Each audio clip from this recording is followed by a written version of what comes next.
Pendahuluan. Keberadaan lembaga keuangan yang menawarkan berbagai bentuk fasilitas pembiayaan untuk lebih memperluas penyediaan pembiayaan alternatif bagi dunia usaha dalam sistem perekonomian modern sangatlah dibutuhkan. Kebijakan pengembangan dan perluasan berbagai jenis lembaga keuangan melalui diversifikasi kegiatan pembiayaan, landasan operasionalnya diatur lewat Keputusan Presiden Nomor 61 Tahun 1988 sebagai bagian dari Deregulasi 20 Desember 1988. Melalui Pakdes, diperkenalkan lembaga pembiayaan yang bidang usaha-usahanya adalah 1. Sewa guna usaha 2. Modal ventura 3. Anjak piutang 4. Kartu kredit 5. Pembiayaan konsumen 6. Perdagangan surat berharga. Melihat karakteristik jenis usaha yang beragam, maka perusahaan pembiayaan yang melakukan lebih dari satu kegiatan sering pula disebut dengan multi-finance company. Perusahaan pembiayaan adalah badan usaha di luar bank dan lembaga keuangan bukan bank yang khusus didirikan untuk melakukan kegiatan yang termasuk dalam bidang usaha lembaga pembiayaan. Kegiatan usaha lembaga pembiayaan adalah 1. Sewa guna usaha atau leasing 2. Anjak piutang atau factoring 3. Usaha kartu kredit atau credit card 4. Pembiayaan konsumen atau consumer finance. Secara umum, perusahaan pembiayaan berfungsi menyediakan produk yang berkualitas dan pelayanan yang profesional untuk menjamin kesetiaan pelanggan. Pengelolaan dan pengembangan perusahaan pembiayaan dapat dilakukan melalui beberapa bidang, yaitu 1. Pemasaran antara lain dengan membangun kerjasama dengan dealer, sinergis bisnis dengan grup atau induk perusahaan untuk membangun captive market. Pemilihan konsumen sangat menentukan terhadap keberhasilan pembayaran kembali produk yang dijual. 2. Produk antara lain menciptakan produk yang sederhana di mata konsumen dan dari sisi mitigasi risiko masih tetap aman. 3. Perlu dipertimbangkan untuk memperoleh pendanaan dari berbagai sumber.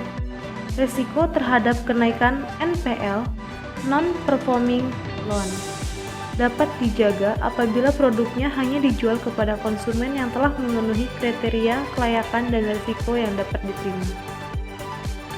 4. Pemodalan antara lain, secara bertahap perusahaan perlu melakukan penambahan modal disetor dari para pemegang saham. 5. Sumber daya insani antara lain diperlukan sumber daya manusia yang berkualitas agar dapat melakukan marketing, menganalisis risiko, dan melakukan perbaikan jika terjadi risiko gagal bayar dari konsumen.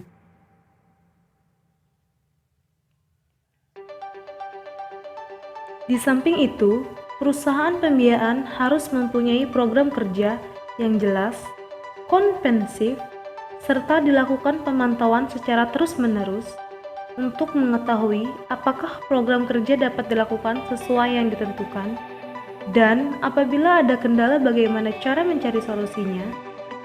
Di antara program kerja yang dapat dilakukan oleh perusahaan pembiayaan antara lain 1. Melakukan mapping jenis kegiatan usaha yang selama ini telah dilaksanakan oleh perusahaan. 2. Setelah mengetahui hasil mapping, kemudian dilakukan langkah-langkah mengembangkan usaha kepada sektor yang masih mempunyai proyek baik, mencari jeruk jenis usaha lain yang layak dikembangkan, membangun kerja sama dengan dealer. 3.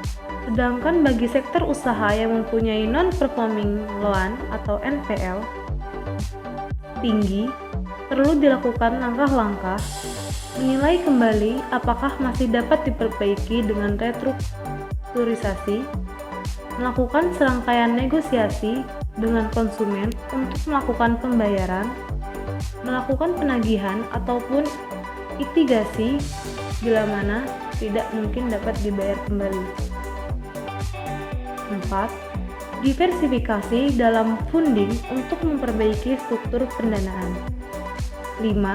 Perlu dilakukan perbaikan-perbaikan agar dapat memenuhi kriteria sebagaimana dituliskan dalam Peraturan Menteri Keuangan Nomor 84 PMK.012/2006 tanggal 29 September 2006. Yang keenam, perlu dilakukan pemantauan yang terus-menerus untuk menjaga agar NPL tidak melampaui 5% perusahaan.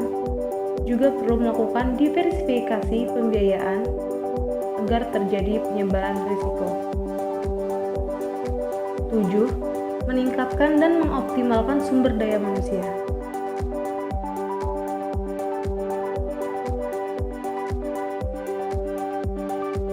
Di sini saya akan membahas tentang perusahaan pembiayaan syariah. Yang akan saya jelaskan adalah mengenai yaitu B, konsep dasar perusahaan pembiayaan syariah. Setiap transaksi kegiatan operasional perusahaan pembiayaan syariah harus memenuhi prinsip syariah. Aturan mengenai transaksi perusahaan pembinaan syariah antara lain: yang pertama, untuk setiap jenis transaksi pembiayaan syariah wajib tidak bertentangan dengan prinsip syariah. Dan yang kedua, akad-akad syariah yang telah ditandatangani oleh kedua belah pihak tidak dapat dibatalkan secara sepihak. Dan yang ketiga, setiap pihak yang bertransaksi wajib memiliki kecakapan dan kewenangan untuk melakukan perbuatan hukum baik menurut syariah maupun peraturan perundang-undangan yang berlaku. Dan yang keempat, wajib dilaksanakan tanpa unsur paksaan di antara para pihak yang berakad. Dan yang kelima, yang diikuti dengan kewajiban melaksanakan asuransi atas objek pembiayaan berdasarkan prinsip syariah, maka objek diasuransikan wajib diasuransikan pada perusahaan asuransi dengan prinsip syariah juga. Dan yang keenam, pencatatan akuntansi untuk setiap jenis transaksi pembiayaan berdasarkan prinsip syariah sebagaimana diatur dalam peraturan ini wajib disusun berdasarkan pernyataan standar akuntansi keuangan yang berlaku.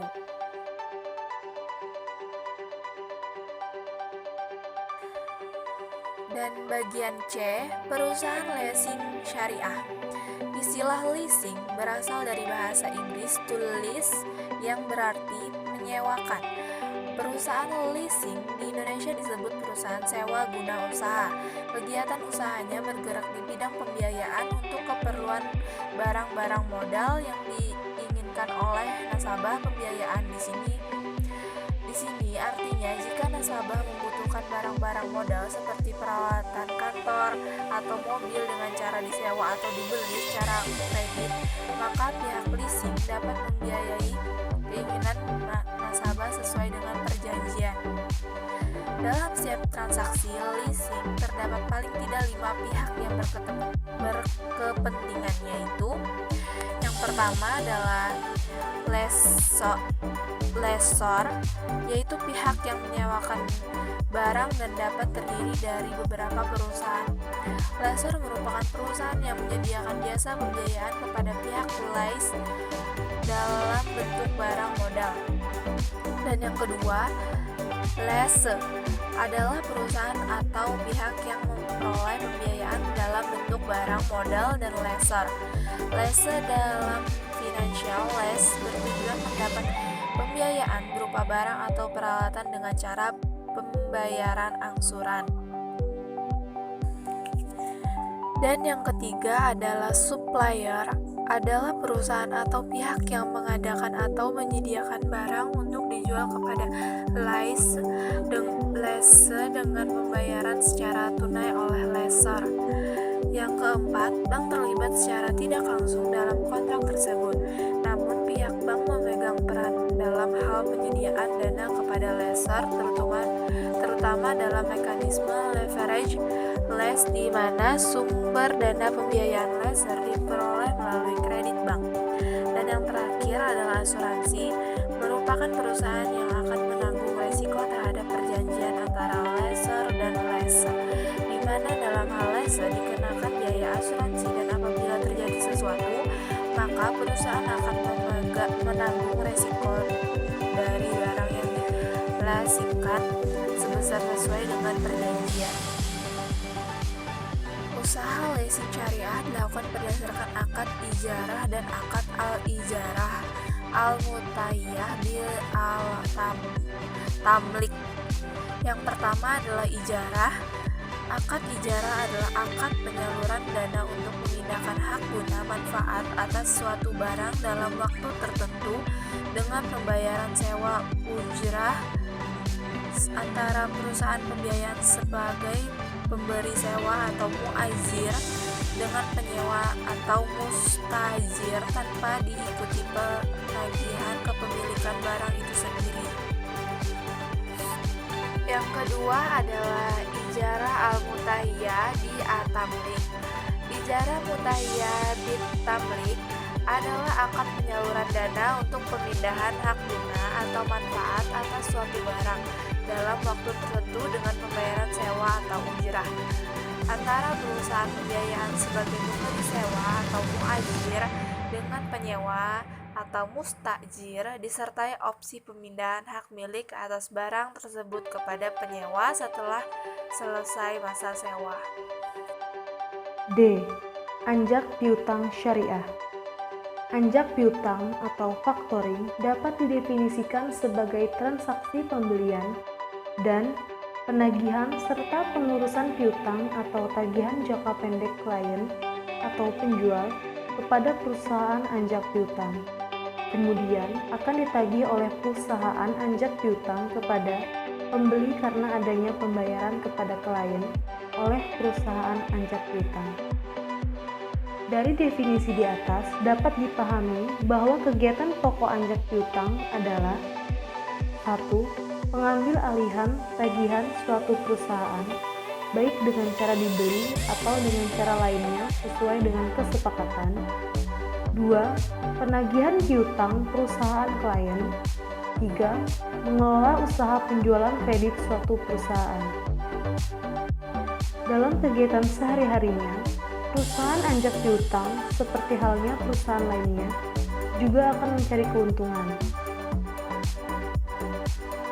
Keuntungan yang diperoleh perusahaan anjak piutang antara lain dari berbagai biaya yang dikenakan terhadap kliennya. Biaya-biaya yang dipungut antara lain 1. Jasa penagihan. 2. Biaya administrasi. Anjak piutang atau factoring dilakukan berdasarkan akad wakalah bil ujrah. Wakalah bil ujrah adalah pelimpahan kuasa oleh satu pihak atau al-muwakil kepada pihak lain atau al-wakil dalam hal-hal yang boleh diwakilkan dengan pemberian keuntungan atau ujrah.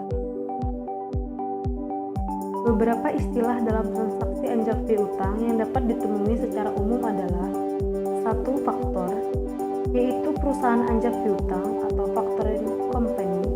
2. Klien atau penjual piutang atau supplier, yaitu perusahaan yang menjual dan atau mengalihkan piutang atau tagihannya yang timbul dari transaksi perdagangan kepada perusahaan anjak piutang.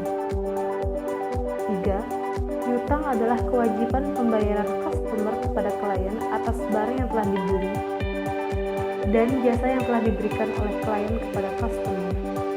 4. Customer atau nasabah adalah perusahaan atau pihak ketiga yang memberi barang dan jasa dari klien yang pembayarannya secara kredit atau dapat dilakukan pula perusahaan yang mempunyai kewajiban kepada klien. 5. Kontrak adalah perjanjian anjak piutang yang dilakukan oleh dan antara faktor dengan klien. 6. Nilai pembiayaan adalah besarnya nilai pembiayaan yang dilakukan oleh faktor atas tagihan yang ditawarkan oleh klien.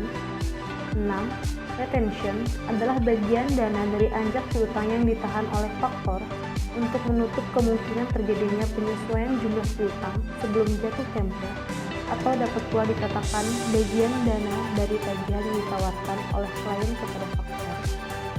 8. Recourse adalah hak faktor untuk menerima pembayaran dari klien apabila piutang yang dialihkan tidak dapat dibayar oleh nasabah pada saat piutang jatuh tempo. Anjak piutang atau factoring dilakukan berdasarkan akad wakalah bil ujrah. Wakalah bil ujrah adalah pelimpahan kuasa oleh satu pihak atau al-muwakil kepada pihak lain al-wakil dalam hal yang boleh diwakilkan oleh diwakilkan dengan pemberian keuntungan atau ujrah. Landasan hukum akad ini adalah Fatwa DSN-MUI nomor 10 DSN-MUI 4/2000 tentang wakalah, fitur, dan mekanismenya. A. Hak dan kewajiban perusahaan pembiayaan atau wakil. B. Hak dan kewajiban pengalih piutang. C. Hak dan kewajiban pihak yang berutang atau muwakal alaih. D. Piutang atau muwakal bi yang menjadi objek wakalah bil ujrah. E. Wakalah bil ujrah antara perusahaan pembiayaan pelaku wakil. Proses anjak piutang syariah secara prosedur dapat dijelaskan sebagai berikut. 1. Supplier atau klien menjual barang atau jasa kepada pembeli. 2. Karena alasan cash flow, supplier atau klien kemudian mewakalahkan tagihannya kepada perusahaan anjak piutang atas persetujuan pembeli. 3. Klien menyerahkan data tagihan termasuk faktur-faktur atau DO kepada perusahaan anjak piutang. 4. Kontrak perusahaan wakalah bil ujrah, tagihan antara klien dengan perusahaan anjak piutang. 5. Klien memperoleh pelunasan piutang dari perusahaan anjak piutang. 6. Pada saat jatuh tempo, perusahaan anjak piutang melakukan penagihan kepada pembeli. 7. Pelunasan utang oleh pembeli. E. Pembiayaan konsumen syariah. Pembiayaan konsumen syariah adalah kegiatan pembiayaan untuk pengadaan barang berdasarkan kebutuhan konsumen dengan pembayaran secara angsuran sesuai dengan prinsip syariah. Pembiayaan konsumen diperlukan oleh pengguna dana untuk memenuhi kebutuhan konsumsi dan akan habis dipakai untuk memenuhi kebutuhan tersebut. Konsumsi dalam ekonomi Islam dapat didefinisikan dengan mengkonsumsi sesuatu yang baik, halal, dan bermanfaat bagi manusia. Preferensi konsumen dalam Islam dibangun berdasarkan kebutuhan akan kemaslahatan, baik maslahat yang diterima di dunia maupun di akhirat. Maslahat adalah setiap keadaan yang membawa manusia kepada derajat yang lebih tinggi sebagai makhluk yang sempurna. Maslahat dunia dapat berupa berbentuk fisik, biologis, psikis, dan material.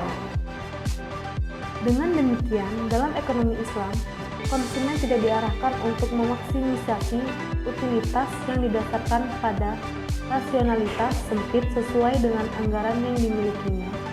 Akan tetapi, syarat dengan nilai-nilai kerohanian yang secara langsung mengarahkan konsumen agar tidak konsumtif dan menjaga kemaslahatan baik individual maupun komunal.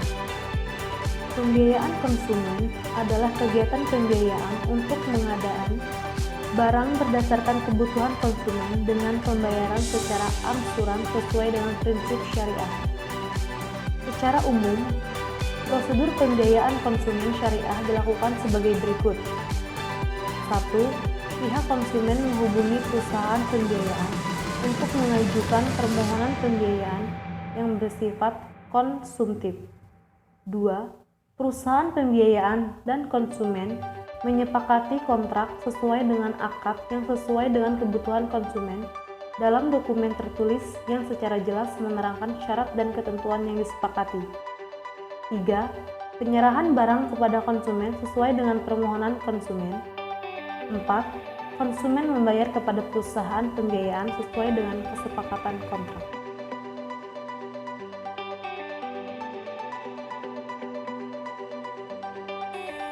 Materi yang terakhir adalah F. Kartu kredit syariah, yaitu adalah kata bithaqah atau kartu secara bahasa digunakan untuk potongan kertas kecil atau dari bahan lain. Di atasnya ditulis penjelasan yang berkaitan dengan potongan kertas itu.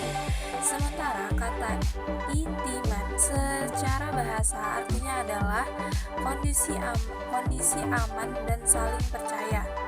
Dalam kebiasaan dalam dunia usaha artinya semacam pinjaman, yakni yang berasal dari kepercayaan terhadap peminjam dan sikap amanahnya serta kejujurannya. Kartu kredit ini mencuatkan beberapa kemusyikilan menurut ajaran syariat yang akan saya paparkan sebagai berikut. Yang pertama, persyaratan berbau riba. Transaksi untuk mengeluarkan kartu-kartu tersebut pada umumnya mengandung beberapa komitmen berbau riba yang intinya mengharuskan pemegang kartu untuk membayar bunga-bunga riba atau denda finansial bila terlambat menutupi hutangnya. Dan yang kedua adalah